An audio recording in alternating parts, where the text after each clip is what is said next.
Hey, you know what I've learned recently? Binge watching The Blacklist gets in the way of building models. Man, Spader is Red Reddington. You know, when he gives his little monologue just where he whacks somebody. I mean, it's just so entertaining. Hmm.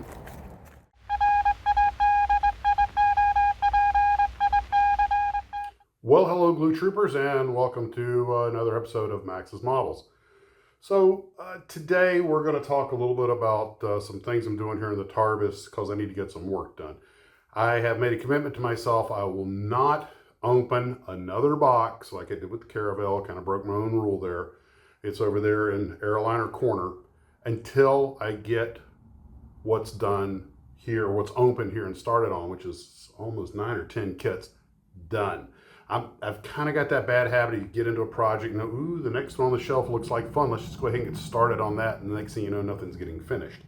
I normally do not get this far behind. The Atlas is just about ready for decals, and the Arizona is actually closer to being finished than I realized. So there's no reason I shouldn't be able to get on those two next. I've got a bunch of Vietnam builds, but mainly the Slough, the A7.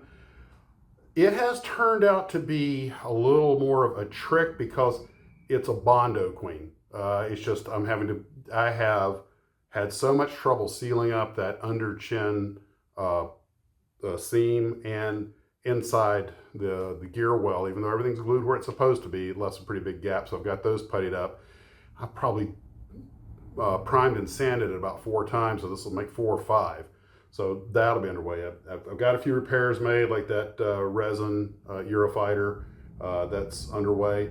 And of course, I still need to get work cracking on the World Cruiser diorama.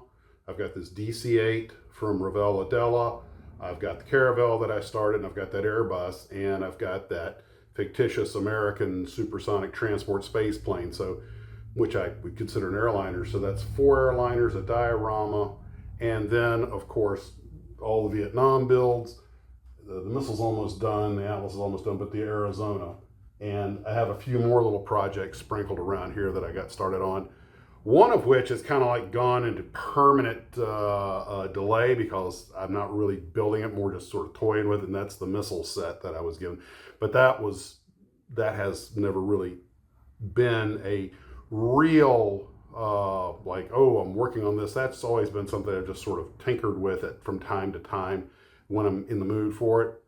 At some point I will sit down and finish it, but there's so many missiles on there that's one of those things that's easy to get project burnout on if you start trying to do just missile after missile after missile. So, but that's been open, gosh, over a year, 2 years, I don't know. It's one of those little things that's kind of a permanent side project. I'll just sort of get to it when I get to it.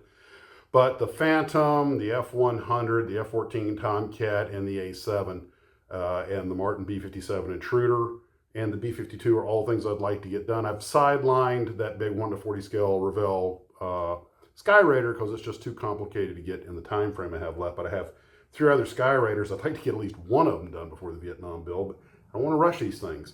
And then there's a few other models here that are Vietnam era builds that realistically, unless I work 10 hours a day every day, I don't see how they'll be done in time. But I deliberately knew I overloaded myself when I laid all these models out. I thought about, you know what, if I just build them and then prime them, you're just get the builds done, get the priming done, and then I can just take my time on painting them. But we all know that you can't production line models, especially not different ones that are so different, completely different paint schemes and everything.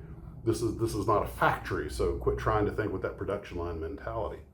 And so that's 2 mentalities that have sort of come back to bite me from time to time. The production line mentality and the, oh, there's something new and shiny, let's get started on that when you haven't finished what you're working on mentality, which I imagine we're probably all guilty of. But I know some of you guys will only start one project. You won't do anything else until it's done, and salute. But that's where the build situation is here. Since I've had these days off, quality family time, really haven't done much building or repairing, a little bit, but I'm doing it in little doses, and probably, well, tomorrow's JaxCon. Hopefully a couple of Glue Troopers are going to be here. Maybe they'll get to visit the TARBIS. I'd like to. I'm supposed to meet them over at Hurricane Hobbies around noonish. I hope that's when it opens. And of course, so there probably won't be any building tomorrow or the next day because JaxCon. But I did confirm there's some Wi-Fi there, so hopefully we will get a a little bit of live streaming done. If not, I'll just take video and put something together, probably after each day.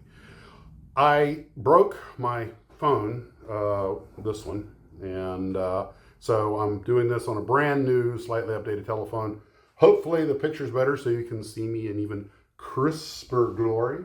And that's what we have for right now. So guys, take care of yourselves. We'll talk to you, well, probably tomorrow from Modelpalooza in the afternoon. And still planning a live stream Saturday night. So I'll probably have lots of pictures from Modelpalooza. That'll probably be what we talk about. Also heard back from Dan Monroe over at Media Master Designs. At some point, we're going to have him appear as a guest. And that's where we're at for right now. Take care of yourselves, guys. And as always, model on. One more quick note before we go, guys. I got that Messerschmitt 262 up on the stand with the gear semi-retracted up here on top of the desk shelf. And it looks pretty good. It works. Unfortunately, I misplaced all those other stands that, like this one, this is the one that I had built ahead of time. And I spent most of yesterday tearing the office and the TARBIS apart, looking for it. Of course, walked into the TARBIS today, went right to a box I had somehow overlooked, and boom, there they were. Isn't that always the way? Guys, take care of yourselves, and as always, model on.